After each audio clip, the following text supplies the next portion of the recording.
California is, of course, California is planning to demathematize math.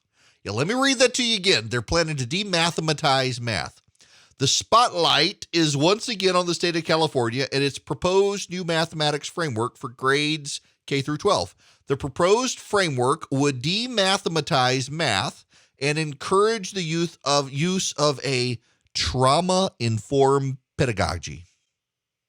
As an open letter to Governor Gavin Newsom, signed by more than 900 professors of math and science from across California, put it, the framework rejects the idea of natural or innate giftedness among children and discourages allowing students to be placed into accelerated courses even if they mastered the material covered in the course. It would be a disaster.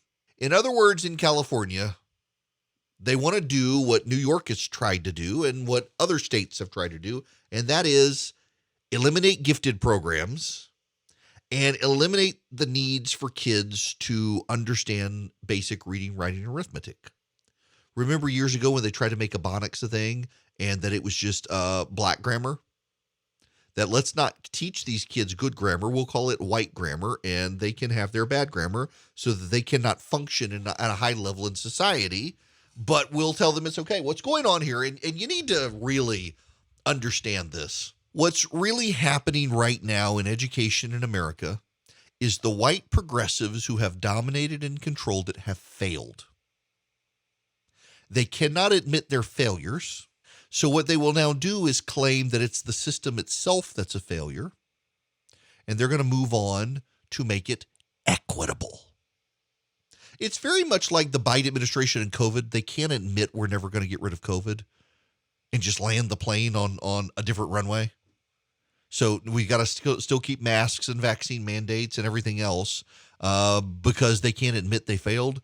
Progressives cannot admit they've screwed up American education. And so they've got to blame all sorts of other things. And the latest is the standardized test. Standardized tests are to blame for your kids' lack of education because they're racist. Because black kids do worse. We're not going to conclude that the schools black kids are going to are bad because that would be a damning indictment of school administrators. No, it's the tests that are the problem. And now, of course, because some kids get ahead and go into gifted programs in these public schools, we got to go after them. Now, this has caused white lash, according to the media, across the nation for getting rid of gifted programs. Now, I know this may come as a shock to some of you. I don't mean to upset you, but some kids are smarter than other kids. And on average, do you know which kids are the smartest? See, this is where they get you. I'm going to open a window and let in the air of truth. Kids who have a mom and dad at home outperform generally all other kids.